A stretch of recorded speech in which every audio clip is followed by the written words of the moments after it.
Hello everyone. कैसे बेटा आप सभी? आई होप सभी अच्छे होंगे। पढ़ाई अच्छी चल रही होगी आप लोगों की।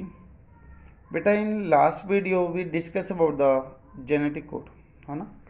हमने जेनेटिक कोड और माइटोकॉन्ड्रियल जेनेटिक कोड के बारे में डील कर लिया था। अभी जो हमारा नेक्स्ट टॉपिक है जो हमें डील करना है दैट इज़ ट्रांसलेशन। ट्रांसलेशन के बारे में डील करना है बेटा। Our new topic is translation.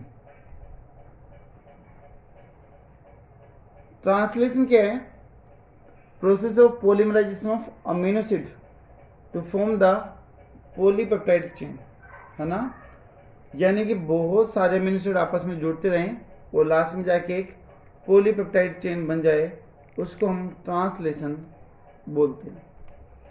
तो डेफिनेशन निकल के आएगी।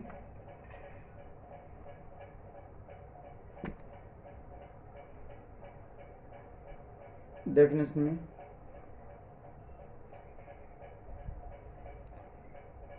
द polymerization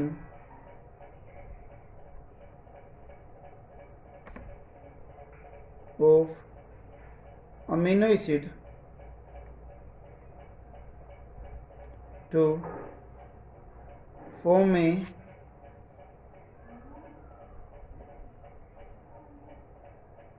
polypeptide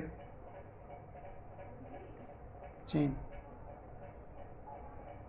ठीक है, जो ये अमीनो एसिड है उसकी एक पॉलीपेप्टाइड चेन बनेगी बेटा, और उसी से फिर आपकी प्रोटीन की फॉर्मेशन होती है, पॉलीपेप्टाइड बनती है। बेटा जो सीक्वेंस है, जो ऑर्डर है किसका, अमीनो एसिड का, वो किसके ऊपर डिपेंड करेगा? Depend upon the sequence of codon, या फिर हम बोल सकते हैं कि sequence of basis in the mRNA। तो यहाँ पर है and sequence of amino acid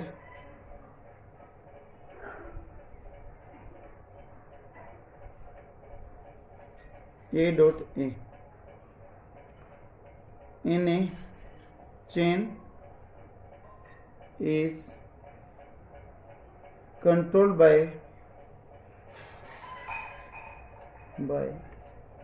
sequence of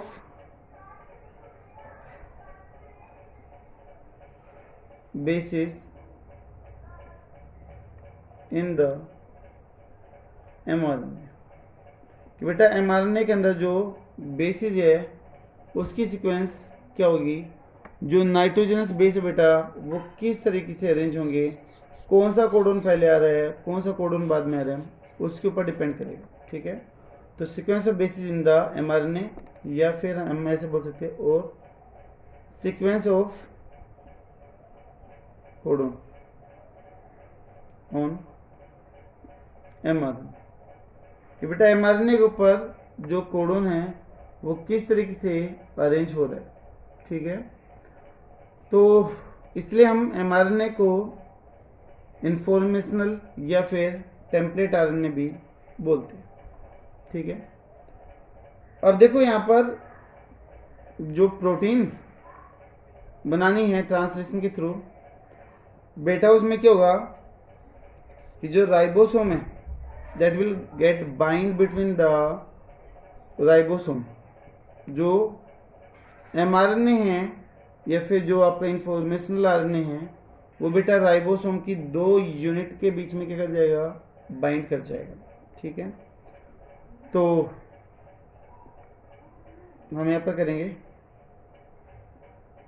अगर रिक्वायरमेंट की बात करें तो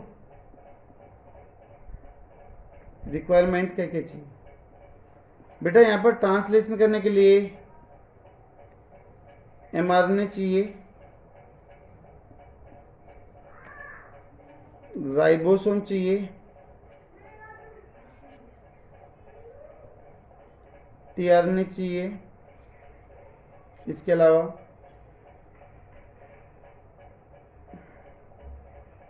यहाँ पर अमीनो एसिड चाहिए, मैग्नीशियम आयन चाहिए, इसके अलावा जो amino acyl tRNA synthetase enzyme है वो चाहिए।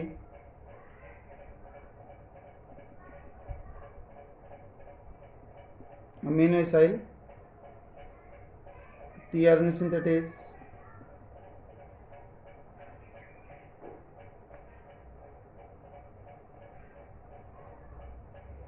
इसके अलावा चार्जिंग के लिए चाहिए। इसके अलावा बेटा और भी छोटे छोटे फैक्टर है, जैसे कि इनिशिएशन फैक्टर हो गया, इलोंगेशन फैक्टर हो गया, टर्मिनेटिंग फैक्टर हो गया, वो छोटी छोटी चीज़ें चाहिए। Initiation factor, elongation factor, termination factor, releasing factor, ये चीज़ें यहाँ पर चाहिए। ठीक है। अब उसके बाद में बेटा ट्रांसलेशनल यूनिट। ट्रांसलेशनल यूनिट का मतलब वो आरएनए सेगमेंट जो ट्रांसलेशन के अंदर जाए उसको हम ट्रांसलेशनल यूनिट बोलते हैं। ठीक है। तो हमें पता है कि जो ट्रांसलेशनल यूनिट है बेटा उसमें एमआरएनए आएगा, लेकिन एमआरएनए में भी आपको याद होगा कि जो दो यूटीआर थे उनका बीच का रीजन ही क्या कहलाएगा, आपका ट्रांसलेशनल यूनिट या फिर ट्रांसलेशनल रीजन कहलाएगा। ठीक है। तो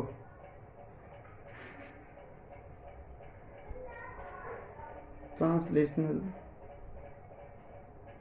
unit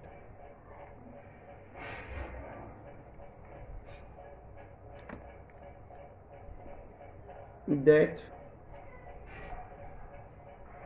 mRNA which undergo the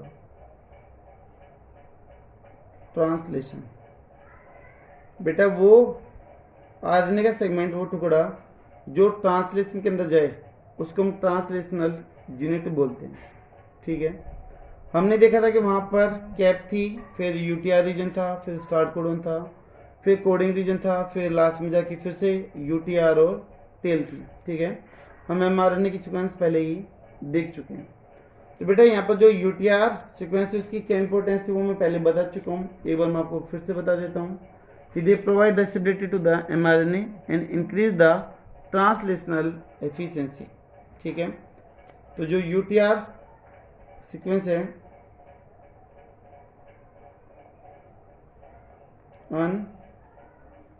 untranslated region, ये वो रीजन या वो सीक्वेंस है बेटा जो ट्रांसलेशन में नहीं जाती। ठीक है।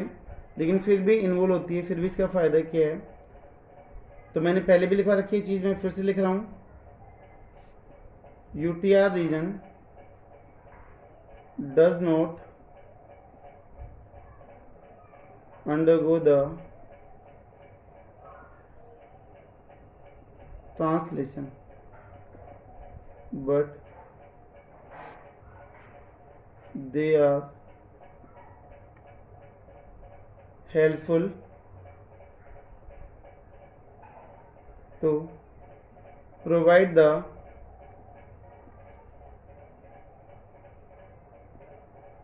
stability to mRNA and increase the translational efficiency।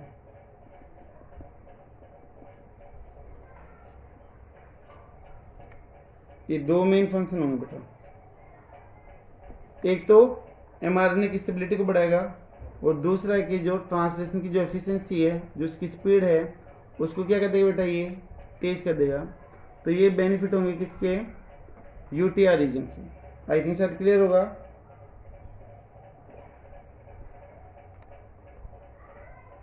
बेटा next one is the steps involve in the translation.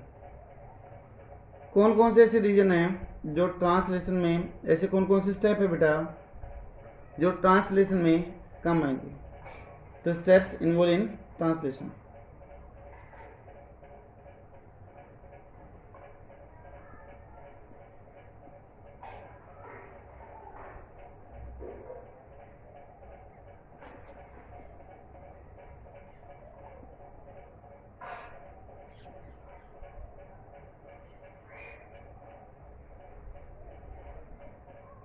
ऐसे कौन कौन से स्टेप है बेटा जो ट्रांसलेशन में इन्वॉल्व होंगे, वो हमें वन बाय वन करके देखना, ठीक है।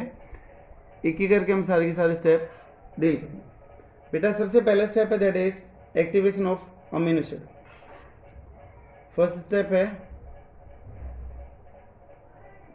Activation of amino acid. A dot A का मतलब that is amino acid. Second step है बेटा चार्जिंग ऑफ टीआरएनए।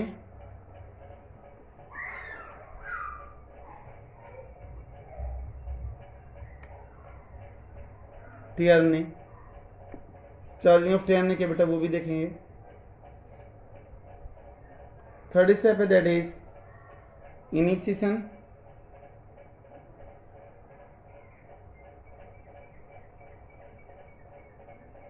ठीक है।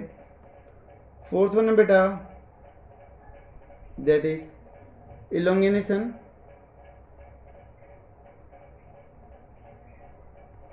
बेटा last one is the termination. Last one is the termination. बेटा ये 5 स्टेप हैं जो ट्रांसलेशन के अंदर इन्वॉल्व होंगे और ये हमें एक एक करके डील करना, ठीक है। तो बेटा सबसे पहले आते हैं हम एक्टिवेशन ऑफ अमीनो एसिड के ऊपर। तो first one step is the activation of amino acid.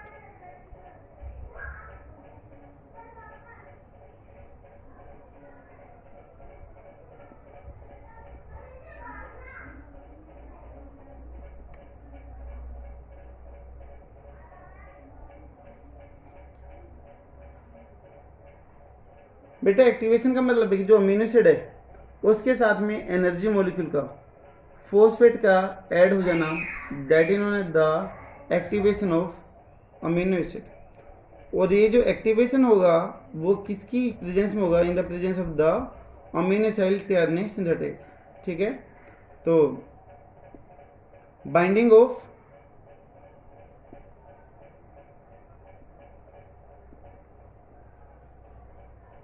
ATP with amino acid in the presence of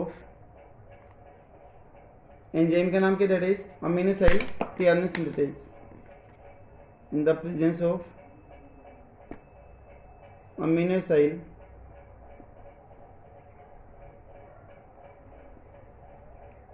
tRNA synthetase. जिसको हम ई से रिप्रेजेंट कर सकते हैं, यानी कि एंजाइम लिख सकते हैं, ठीक है। और किसकी प्रेजेंस में होगा बेटा? ये मैग्नीशियम आयन की प्रेजेंस में होगा। तो हम जो इक्वेशन बनेगी, जो रिएक्शन बनेगी वो कुछ ऐसे बनेगी कि अमीनो एसिड ऐसे कर दूं मैं A डॉट ए, बेटा that is amino acid, plus में ATP रिएक्ट करेगा। किसकी प्रेजेंस में होगा बेटा? In the presence of the enzyme, E लिख दें, that is amino acid synthetase. E कौन सा होगी? That is amino acid synthetase. किसकी प्रेजेंस में बेटा? मैग्नीशियम आयन की प्रेजेंस में। अब यहाँ पर क्या होगा कि देखो जो ये अमीनो एसिड है उसके साथ में बेटा यहाँ पर AMP बाइंड कर जाएगा, ATP टूटेगा AMP में, ट्राइफॉस्फेट से मोनोफॉस्फेट कन्वर्ट हो जाएगा, साथ में बेटा एंजाइम जुड़ेगा, ठीक है। तो ये amino acid AMP enzyme complex की फॉर्मेशन यहाँ पर हो गई। और साथ में क्या बन निकलेगा बेटा? यहाँ पर 2 फॉस्फेट रिलीज होंगे, ठीक है। 2 फॉस्फेट यहाँ पर क्या होंगे बेटा? रिलीज होंगे। और साथ में क्या निकलती है? यहाँ पर एनर्जी रिलीज होगी, ठीक है। साथ में एनर्जी क्या होगी? यहाँ पर रिलीज होगी, एनर्जी यहाँ पर प्रोड्यूस होगी। अमीनो एसिड सिंथेटेज है बेटा, वो हर एक अमीनो एसिड के लिए क्या होगा? अलग अलग एंजाइम प्रेजेंट होगा। तो यहाँ पर मैं एक की पॉइंट लिख रहा हूं,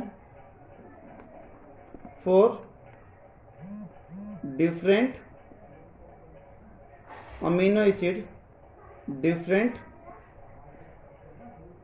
एंजाइम आर प्रेजेंट। ठीक है, अगर हम बोले कि भाई 20 अमीनो एसिड हैं तो बेटा हमारी सेल में 20 ही क्या होंगे, एंजाइम प्रेजेंट होंगे जो उनको रिएक्ट करवाने के लिए क्या होगा, रेस्पॉन्सिबल होगा। ठीक है, और ये जो कम्प्लेक्स बना है that is aminoacyl adenylated enzyme complex भी आप इसको बोल सकते हो। और इवन आप इसको अमीनो एसिड के साथ में बेटा जैसे एएमपी अटैच हो गया तो नाउ दिस वन इन्होंने the activated amino acid.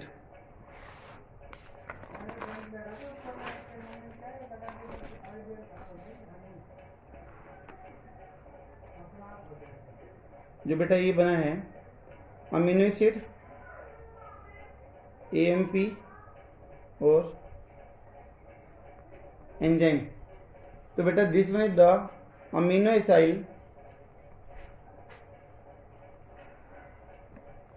एडिनाइलेटेड that is activated. Adenylated का मतलब activated enzyme complex, adenylated enzyme complex. तो this one is the activated amino acid.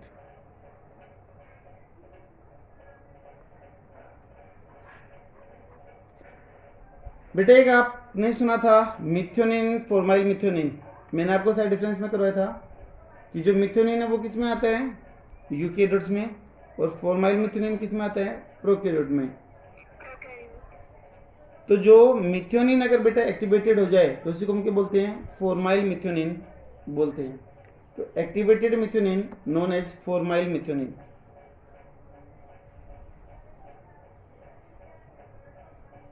Activated methionine known as formyl methionine.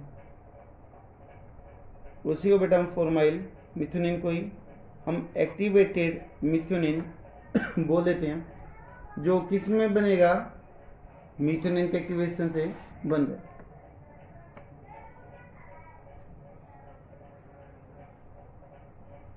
और बेटा ये जो एनर्जी जो release होगी वो एनर्जी बाद में पेप्टाइड बॉन्ड बनाने के अंदर काम में आती है। ठीक है, तो दिस एनर्जी भाई एटीपी ऐड हुआ है तो एनर्जी वहां पर बेटा क्या हो रही है, ऐड होने लग रही है। तो ये जो एनर्जी जो ऐड हुई है बाद में ये पेप्टाइड बॉन्ड बनाने के अंदर क्या आएगी, काम में आएगी। तो energy made available to amino acid during this step यानी कि activation step will be used later to form the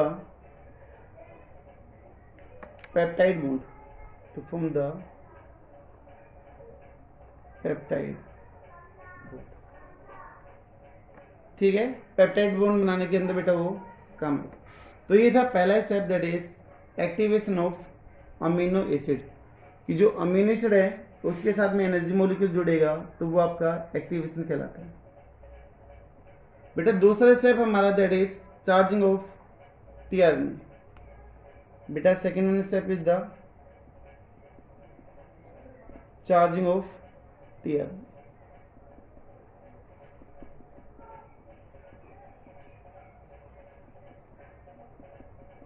पहला था हमारा एक्टिवेशन ऑफ अमीनो एसिड, दूसरा आगे बेटा चार्जिंग ऑफ टीआरएनए, कि जो टीआरएनए है वो कैसे चार्ज होगा वो हमें यहाँ पर देखना है। हम किसको चार्जिंग ऑफ टीआरएनए बोले, बेटा तब टीआरएनए के साथ में अमीनो एसिड जुड़ जाए तो वही आपका क्या कहलाएगा, चार्जिंग ऑफ टीआरएनए कहलाएगा। तो इसमें हम लिख दें कि ट्रांसफर ऑफ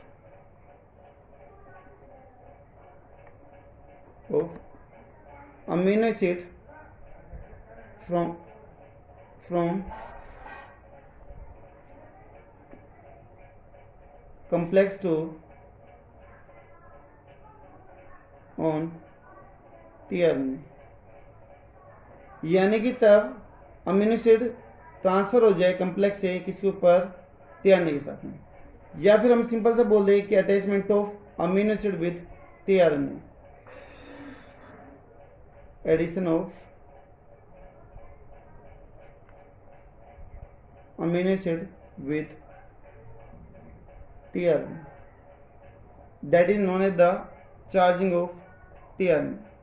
ठीक है, और बेटा इसमें जो ये एंजाइम और जो एएमपी था वो क्या हो जाएंगे, रिलीज हो जाएंगे। ठीक है, and liberation of enzyme and AMP techniques. Enzyme और एमपी बेटा ये क्या हो जाएंगे, फ्री हो जाएंगे, ये कांटेक्ट में नहीं रहे। ठीक है, इसको हम अमीनो एसाइलेशन ऑफ टीआरएनए भी बोलते हैं। This step also known as the aminoacylation of tRNA. This step also known as aminoacylation of tRNA.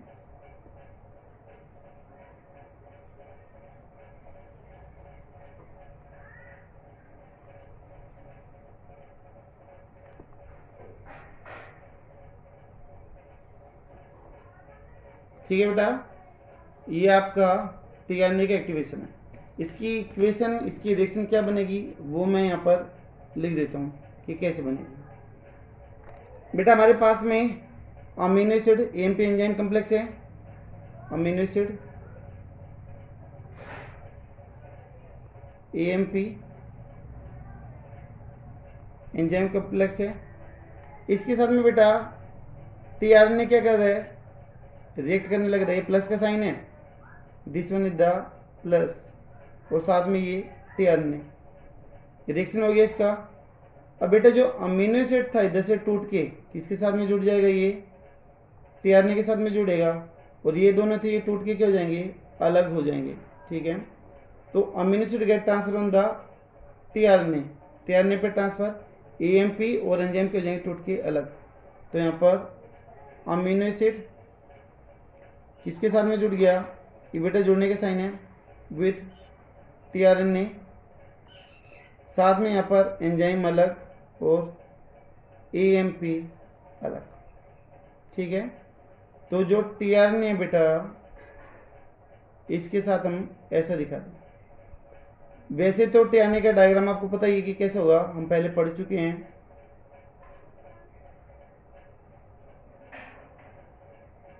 यहाँ पर था CCA, लास्ट में OH, और यहाँ पर अमीनो एसिड की बाइंडिंग। ठीक है, तो 5 प्राइम और बेटा 3 प्राइम पे अमीनो एसिड बाइंड होगा। तो ये कहलाता है आपका चार्जिंग ऑफ टीआरएनए। तो बेटा यहाँ पर 5 में से हमारे 2 स्टेप कंप्लीट होते हैं। पहला हो गया एक्टिवेशन ऑफ अमीनो एसिड और दूसरा हो गया आपका चार्जिंग ऑफ टीआरएनए। बेटा ये जो प्रोसेस चलेगा टीआरएनए ये ट्रांसलेशन का कहाँ पर चलेगा, इसकी जो साइट होगी that is the cytoplasm, cytoplasm के अंदर रन करेगा। तो बेटा मैं यहाँ पर लिख रहा हूँ ट्रांसलेशन साइट इज साइटोप्लाज्म, क्योंकि साइटोप्लाज्म बेटा यूकैरियोटिक में या फिर प्रोकैरियोटिक में, किस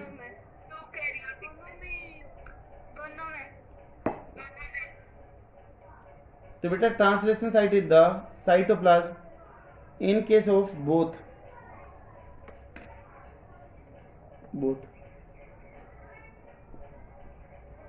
प्रोकैरियोट्स एंड यूकैरियोट्स।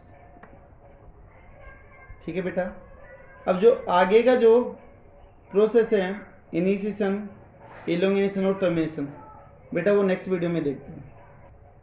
तो बेटा इसका जो रिमेनिंग पार्ट है, इनिशिएशन, एलोंगेशन और टर्मिनेशन, वो नेक्स्ट वीडियो में डिस्कस करते हैं और साथ में कंपेयर करते हुए चलेंगे between the prokaryotic cell and the eukaryotic sales.